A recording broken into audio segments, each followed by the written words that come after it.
श्री गणेशाय नमः। दोस्तों, वीडियो शुरू करने से पहले वीडियो को लाइक कर दे और चैनल को सब्सक्राइब जरूर कर दे। Story name is Mafia Husband and this story is begin from chapter 101 to 102 and guys don't forget to share your reviews and put on your earphones before starting the video for better experience। तो चलिए शुरू करते हैं। Christina जो ध्यान से शेल्वी की बातें सुन रही थी उसकी लास्ट की बात सुनकर एकदम बुत बनकर उसके सामने बैठी रहती है क्योंकि उसने उम्मीद नहीं की थी कि शेल्वी उसे ऐसा कुछ कह देगी। शेल्वी का जवाब उसके उम्मीद से बिल्कुल ही अलग था। हालांकि उसे अभी भी समझ नहीं आया था कि शेल्वी ने उसे ऐसा जवाब क्यों दिया है, पर फिर भी उसे शेल्वी की बात सुनकर उसे उसके शब्दों में बहुत ज्यादा दर्द महसूस हो रहा था, जैसे कि वह काफी दिनों से उसे दर्द को छुपाए हुए बैठी थी, लेकिन अचानक से वह दर्द अब बाहर आ रहा था। क्रिस्टीना को अब समझ ही नहीं आ रहा था कि वह आगे क्या बोले और वह किस तरह से शेल्वी को समझाए। फिर क्रिस्टीना ने आगे कुछ भी ना बोलना ही सही समझा। वह चुपचाप शेल्वी को देखते रही थी जो कि सामने लगी विंडो से अपनी खाली आंखों से लगातार देखे जा रही थी। वहीं दूसरी तरफ क्रिस्टोफर गुस्से में हॉस्पिटल के अपने लिए बुक कर आए हुए रूम में आ जाता है और फिर वहां जाकर गुस्से में वहां पर रखा पूरा सामान तोड़ने लगता है। वह पूरा कमरा जो कि लग्जरी सामानों से भरा पड़ा था वह एक कब्र खाने से कम नहीं लग रहा था। कुछ ही मिनट में क्रिस्टोफर ने वहां की लगभग सारी ही चीजों को तोड़ दिया था। साथ ही उसने अपने आप को भी बहुत ज्यादा चोट पहुंचा लिया था। जगह जगह से उसके हाथों और पैरों से खून निकलने लगा था, लेकिन क्रिस्टोफर का गुस्सा उसके ऊपर इतना ज्यादा हावी हो चुका था कि उसे अपने आप की कोई फिक्र ही नहीं थी। उसके दिमाग में तो शेल्वी की बातें ही घूम रही थी, खासकर यह कि वह उसे छोड़कर उसे आकाश के साथ जाने का प्लान बना रही थी। क्या सच में वह ऐसा करने वाली थी, या फिर ये सब कुछ गुस्से में आकर कहा था? रह रहकर यह सवाल उसके मन में आ रहा था, और जितना वह इस बारे में सोच रहा था उसका गुस्सा उतना ज्यादा कमरे में रखी चीजों पर निकल रहा था। क्रिस्टोफर जब कमरे राखी लगभग सभी चीजों को तोड़ दिया तब जाकर उसको थोड़ी सी अपने मन में शांति मिली और वह कमरे में लगी बालकनी में जाकर खड़ा हो जाता है और एकटक बाहर देखने लगता है। उसके हाथों बेतहाशा खून बहे जा रहा था, जिससे थोड़ी ही देर में जहां वह खड़ा था वहां का फर्श पूरा खून ही खून से भर जाता है। लेकिन क्रिस्टोफर वक्त उसे खुद का कोई होश ही नहीं था। उसका गुस्सा इस कदर उसके ऊपर हावी हो चुका था कि उसे कोई दर्द महसूस ही नहीं हो रहा था। क्रिस्टोफर अपनी एक्सप्रेशन लेस चेहरे के साथ सामने खेल रहे बच्चों को देख रहा था। साथ ही वह किसी गंभीर सोच में डूबा हुआ काफी देर वहीं पर यूं ही खड़ा रहता है, लेकिन उसके हाथों से खून लगातार वहीं जमीन पर अभी भी गिर रहा था। क्रिस्टोफर अपने ख्यालों में इस कदर खोया हुआ था कि उसे एहसास ही नहीं हुआ कि कोई कब से उसके दरवाजे को जोर जोर से नॉक कर रहा है, पर क्रिस्टोफर कुछ भी रिस्पांस नहीं करता है। जब दरवाजे के पीछे वाले इंसान को यह महसूस होता है कि शायद क्रिस्टोफर दरवाजे को नहीं खोलने वाला है, तो वह जल्दी से वहां से जाता है और अस्पताल के मैनेजमेंट से एक डुप्लीकेट की लाकर उस दरवाजे को खोलता है। और जब वह इंसान अंदर आता है तो सामने का नजारा देखकर उसकी आंखें बड़ी बड़ी हो जाती है। पूरा कमरा टूटे फूटे सामानों से भरा पड़ा था। ऐसा लग रहा था जैसे कि अभी थोड़ी देर पहले उसे कमरे में कोई भूकंप आया हो और सब कुछ उसे कमरे का तबाह कर दिया हो। वहां ऐसी कोई भी चीज नहीं थी जो कि सही सलामत हो। फिर वह इंसान पूरे कमरे में अपनी नजरों को दौड़ाकर क्रिस्टोफर को ढूंढने की कोशिश करता है, तो उसे क्रिस्टोफर तो दिखाई नहीं देता है, लेकिन वहां जगह जगह पर खून के छींटे जरूर दिखाई दे जाते हैं। इससे वह इंसान और भी ज्यादा डर जाता है और डर से वह क्रिस्टोफर को आवाज देने लगता है। उसके कई बार आवाज देने पर भी क्रिस्टोफर कुछ भी जवाब नहीं देता है, तो वह आदमी और जोर से आवाज लगाते हुए क्रिस्टोफर को पुकारने लगता है। तभी उस आदमी के कानों में एक बेहद कठोर आवाज गूंजती है, जस्टिन, जिंदा हूँ, मैं अभी मरा नहीं हूँ कि तुम इस तरह से चिल्ला रहे हो। जस्टिन जब वह आवाज सुनता है तब जाकर वह कहीं रिलैक्स होता है। दरअसल यह आदमी जस्टिन था जो कि क्रिस्टोफर के इतने इम्पोर्टेंट प्रेस कॉन्फ्रेंस को छोड़कर इतने गुस्से में वापस इटली आने पर बहुत ज्यादा परेशान हो जाता है, क्योंकि भले क्रिस्टोफर कितने गुस्से में क्यों ना हो वह जस्टिन को लिए बिना कभी भी वापस नहीं आता था। लेकिन वह इस बार वह सब कुछ छोड़कर गुस्से में इटली आ गया था। इसीलिए जस्टिन भी कॉन्फ्रेंस खत्म होते ही सीधा इटली आ गया और फिर वह क्रिस्टोफर के विला गया था, जहां से क्रिस्टीना ने उसे सब कुछ बताया जो भी क्रिस्टीना को पता था। क्रिस्टीना की बात सुनने के बाद थोड़ा बहुत जस्टिन को आइडिया हो गया था कि शायद इस बार क्रिस्टोफर ने गुस्से में आकर शेल्वी के साथ कुछ गलत किया है, इसीलिए वह जल्दी से क्रिस्टीना के साथ यहाँ हॉस्पिटल आ गया। हॉस्पिटल में आते ही जस्टिन सबसे पहले क्रिस्टीना को शेल्वी के वार्ड में भेजता है और इसके बाद वह हॉस्पिटल में क्रिस्टोफर को ढूंढने लगता है कि तभी उसे सामने से मैडम अगस्ता आती हुई दिखाई दे जाती है। जस्टिन तुरंत ही उन्हें पहचान जाता है, क्योंकि मैडम अगस्ता को कई बार उसने अपनी मां के इलाज के दौरान देखा था। जब भी उसकी मां को कोई भी प्रॉब्लम होती थी वह हमेशा मैडम अगस्ता के पास आती थी और क्रिस्टोफर ने भी एक बार जिक्र किया था कि वह शेल्वी को मैडम अगस्त तक के पास ले जाकर उसका चेकअप करवाना चाहता है, इसलिए वह उन्हें देखते ही पहचान गया कि यही वह मैडम शेल्वी है जो कि शेल्वी का इलाज कर रही है। मैडम अगस्ता को देखते ही जस्टिन उनके पास जाकर शेल्वी का की हालत के बारे में पूछता है। पहले तो मैडम अगस्ता जस्टिन को कुछ भी बताने से इनकार कर देती है। हालांकि मैडम अगस्ता को क्रिस्टोफर और जस्टिन की दोस्ती के बारे में बहुत अच्छे से पता था, इसीलिए वह फिर जस्टिन के बार बार पूछने पर वह सब कुछ उन्हें सच सच बता देती है कि शेल्वी के साथ क्या क्या हुआ था और किस तरह उसका मिसकराज होते होते बचा था। Back to the story. Justin फिर जिस दिशा में आवाज आई थी वह उस दिशा में अपने कदमों को संभालते हुए उन टूटे फूटे सामानों के ढेर से आगे बढ़ते हुए बालकनी की तरफ आ जाता है। वह जब बालकनी में आता है तो वहां की हालत देखकर तो वह और भी शॉक्ड हो जाता है, क्योंकि पूरे फर्श में चारों तरफ खून ही खून भरा पड़ा था। वही क्रिस्टोफर के हाथों से अभी भी खून हल्का हल्का बह रहा था, पर क्रिस्टोफर बिना किसी चीज की परवाह किए अपने हाथों को कसकर बालकनी के रेलिंग में टिकाए हुए बाहर की तरफ देख रहा था। जस्टिन जब क्रिस्टोफर की इतनी बुरी हालत देखता है तो वह दौड़कर क्रिस्टोफर के पास जाता है और फिर उसके हाथों को रेलिंग से हटाते हुए कहता है, क्रिस्टोफर क्या कर रहे हो तुम? क्या तुम्हें दिखाई नहीं दे रहा है कि कितना खून बह रहा है तुम्हारे हाथों से, और तुम यूं ही लापरवाही की तरह यहाँ क्यों खड़े हो? तुमने अभी तक इसकी ड्रेसिंग क्यों नहीं करवाई? तुम्हें पता है ना कि कितना जल्दी तुम्हें इन्फेक्शन होता है, और ज्यादा देर तक अगर तुम्हारी चोट फूल रही तो इससे तुम्हें कितनी ज्यादा प्रॉब्लम हो सकती है। क्रिस्टोफर बिना किसी भाव के जस्टिन को देखा है, पर फिर अपने हाथों को उसके हाथों से छुड़ाकर फिर से बालकनी के बाहर देखने लगता है। जस्टिन क्रिस्टोफर का इस तरह रवैया देखकर चिढ़ जाता है और फिर अपने हल्के गुस्से के साथ कहता है, क्रिस्टोफर इतना गुस्सा भी किसी काम का जब तुम्हें ये भी दिखाई ना दे कि तुम किसे चोट पहुंचा रहे हो, और फिर चोट पहुंचाने के बाद अब तुम इतना अफसोस क्यों कर रहे हो? आखिरकार तुम यही तो चाहते थे, शेल्वी को हमेशा दुख में देखना, उसे हमेशा तकलीफ में देखना। फिर इसके लिए तो तुम उसे अपने कैद में भी रखने के लिए तैयार हो गए थे। अभी कुछ दिन पहले ही तो तुम कह रहे थे कि तुम उसे जिंदगी भर के लिए कैद कर लोगे। फिर अब खुद को चोट पहुंचाकर क्या साबित करना चाहते हो? अगर तुम ये सोच रहे हो कि तुम खुद को चोट पहुंचाकर शेल्वी के चोटों की भरपाई कर दोगे तो तुम बिल्कुल गलत सोच रहे हो। तुमने जो भी उसे दर्द दिया है वह किसी भी हाल में इन छोटे मोटे तुम्हारे जख्मों से नहीं भरने वाला। क्रिस्टोफर अपने इस एक्सप्रेशनली चेहरे के साथ जस्टिन की तरफ देखा है और फिर बेहद धीमी अपनी सख्त आवाज में क्रिस्टोफर कहता है, हाँ मैंने उसे दर्द दिया है, लेकिन उसे कहीं ज्यादा मुझे भी दर्द हो रहा है, लेकिन इन मामूली जख्मों पर नहीं। फिर वह अपने उन्हीं जख्मी हाथों से अपने दिल की तरफ पॉइंट करते हुए कहता है, मुझे आज यहाँ दर्द हो रहा है। मैं हमेशा कहता था ना जस्टिन कि मेरे पास दिल नहीं है, इसीलिए मुझे किसी के दर्द से फर्क नहीं पड़ता, लेकिन आज मुझे उसके दर्द से फर्क पड़ रहा है, और जितना ज्यादा उसे दर्द हो रहा है उसे कहीं ज्यादा मुझे अपने सीने में दर्द महसूस हो रहा है। क्रिस्टोफर फिर से बालकनी की तरफ पलटते हुए आगे कहता है, हाँ मानता हूँ कि मैं उसे अनगिनत चोटें दी हैं, न जाने कितनी बार उसे फिजिकल और मेंटली हर्ट किया है। उसके मर्जी के खिलाफ मैंने उससे शादी की और फिर अपने विला में उसे कैद कर लिया, शायद इसीलिए वह मेरे पास नहीं रहना चाहती।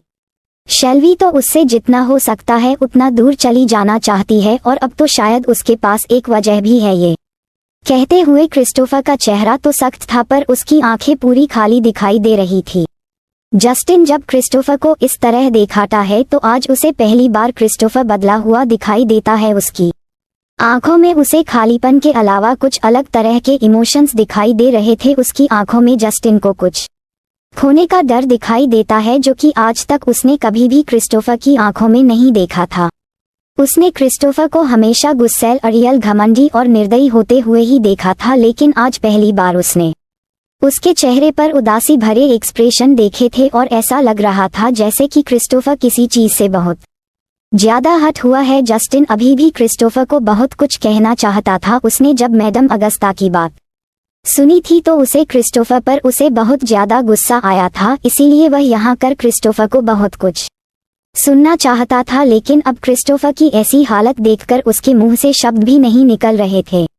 हालांकि यह इमोशंस और सिचुएशन बिल्कुल नॉर्मल ही थी, लेकिन ये सब किसी नॉर्मल इंसान के लिए सिचुएशन नॉर्मल हो सकती थी, क्रिस्टोफर के लिए ऐसे इमोशंस शो करना बिल्कुल भी नॉर्मल बात नहीं थी, क्योंकि क्रिस्टोफर कहीं से भी नॉर्मल इंसान था ही नहीं। उसका किसी भी तरीके से एक्सप्रेशन शो करना बहुत ही रेयर चीज थी और क्रिस्टोफर को अपने एक्सप्रेशन शो करना आता ही नहीं था, और अगर वह ऐसा कर रहा था तो मतलब वह सच में बहुत ज्यादा इस वक्त परेशान था या फिर किसी बात से बहुत ज्यादा हट हो चुका था। जस्टिन जानता था कि क्रिस्टोफर गलत है था, लेकिन फिर भी वह था तो उसका दोस्त ही, इसलिए वह उसे और ज्यादा तकलीफ में नहीं देख पाया। इस बार जस्टिन क्रिस्टोफर को कुछ भी नहीं कहता है, बल्कि क्रिस्टोफर का हाथ पकड़कर उसे जबरदस्ती कमरे से बाहर लाता है और फिर उसे अस्पताल के एक दूसरे कमरे में ले जाकर खुद अपने हाथों से उसका बैंडेज करने लगता है। इस बीच क्रिस्टोफर जस्टिन से कुछ भी नहीं कहता है, वह चुपचाप यूं ही बैठा रहता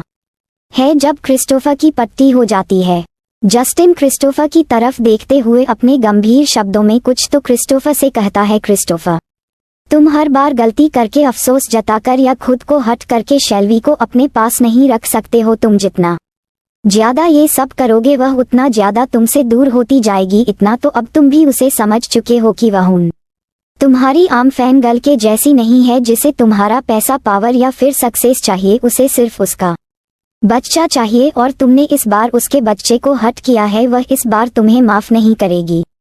आखिर कब तक क्रिस्टोफर तुम अपनी इस गुस्से के चलते अपने आप को नुकसान पहुंचाने रहोगे? तुमने एक बार भी सोचा है कि इस गुस्से के कारण तुम क्या खोने वाले थे? तुम न केवल अपने बच्चों को बल्कि हमेशा के लिए शेल्वी को भी खो देते, जिसे तुम अभी कह रहे हो कि वह तुम्हें हमेशा के लिए चाहिए। तुम उसे किसी भी हाल में नहीं छोड़ सकते हो।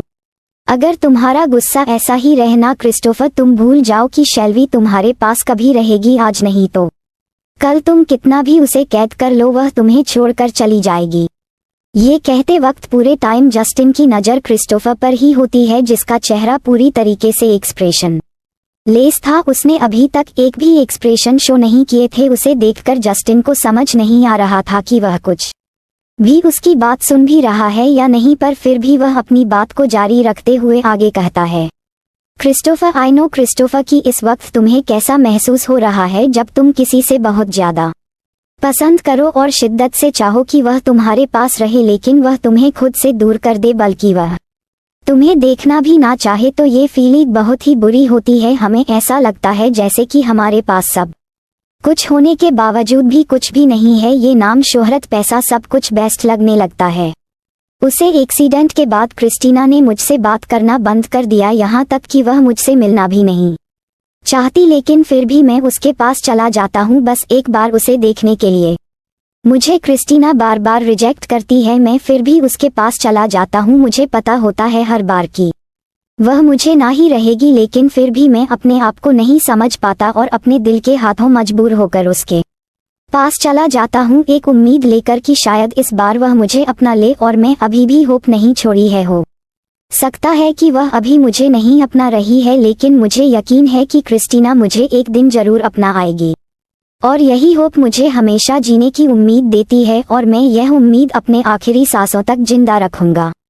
इस बीच अगर मैं चाहता तो मैं क्रिस्टीना को अपने पास जबरदस्ती रख सकता था। मैं जो चाहता उसके साथ कर सकता था और वह मुझे रोक भी नहीं पाती, लेकिन इसके बावजूद भी मुझे पता है कि मैं खुश नहीं रह पाता, क्योंकि क्रिस्टीना की उसमें मर्जी नहीं होती। वह जितने समय भी मेरे पास रहेगी वह हर वक्त तकलीफ में होगी, और वह तकलीफ में होगी तो मैं खुश कैसे हो सकता हूँ? क्रिस्टोफर, तुम्हें समझना होगा कि तुम शेल्वी को कैद में नहीं रख सकते हो। तुम्हें उसे समझना होगा। उसे खुद के करीब रखने के लिए तुम्हें उसका दिल जीतना होगा अगर तुमने एक बार उसका दिल जीत लिया ना, तो यकीन मानो क्रिस्टोफर कभी भी इस बात से डिसअपॉइंट नहीं होगे कि तुमने क्यों शेल्वी को अपनी जिंदगी में चूज किया है। सोचो क्रिस्टोफर, अगर शेल्वी तुमसे नफरत इतनी शिद्दत से करती है तो अगर वह तुमसे मोहब्बत करेगी तो वह कितनी शिद्दत से करेगी।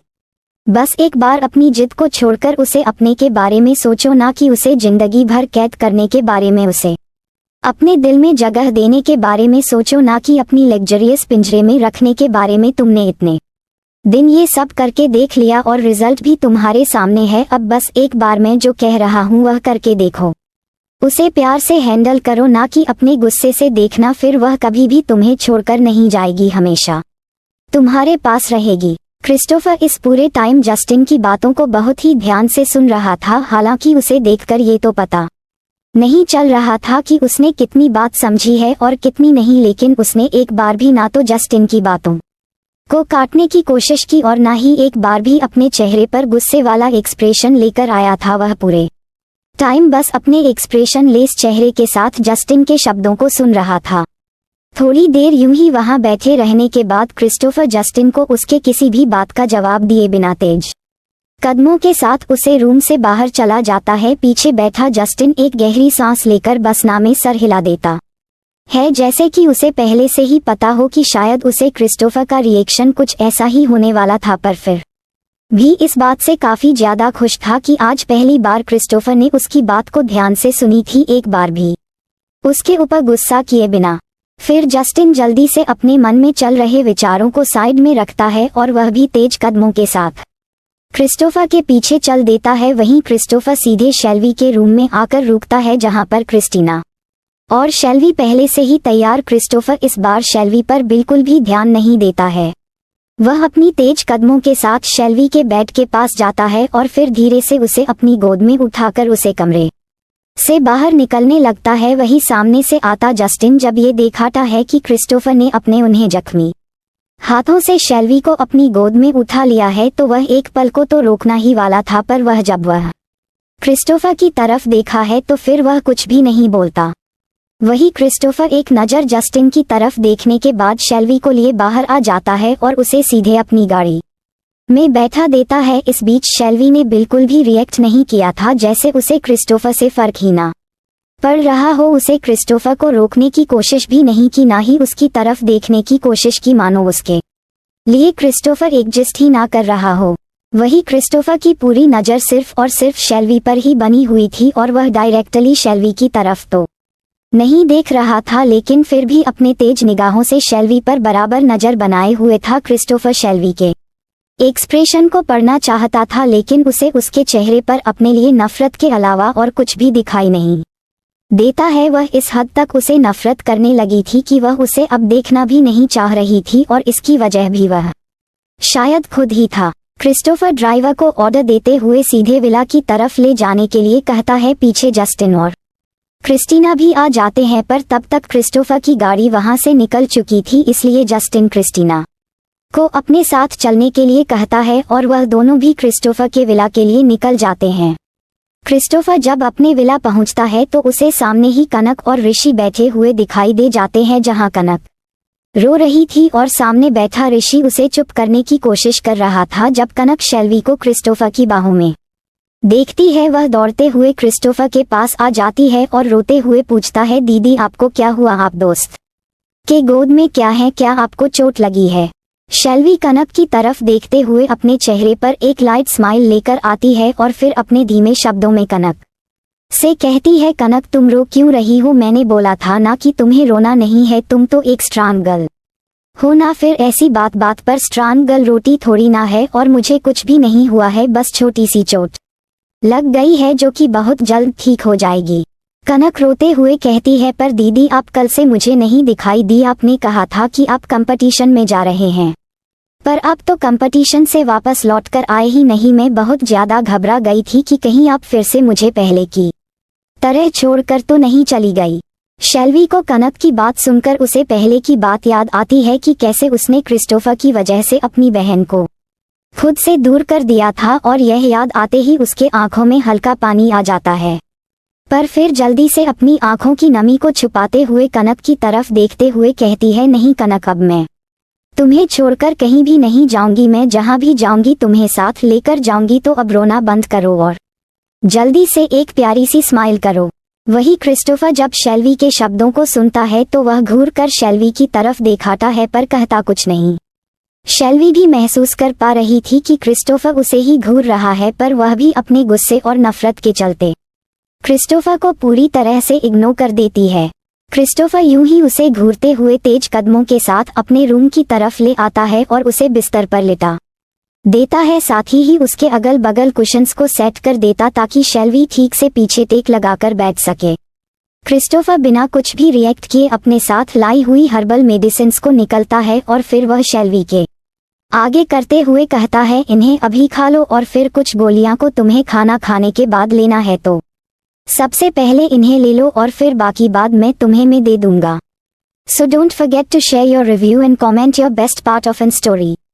और अगर आपने अभी तक हमारे चैनल को सब्सक्राइब नहीं किया तो कृपया इसे सब्सक्राइब करें और बेल आइकन पर क्लिक करें ताकि आप हमारी नई कहानी पहले पा सके। And if you like my story so comments your feelings with heart emoji. तो मिलते हैं नेक्स्ट वीडियो, तब तक के लिए राधे राधे।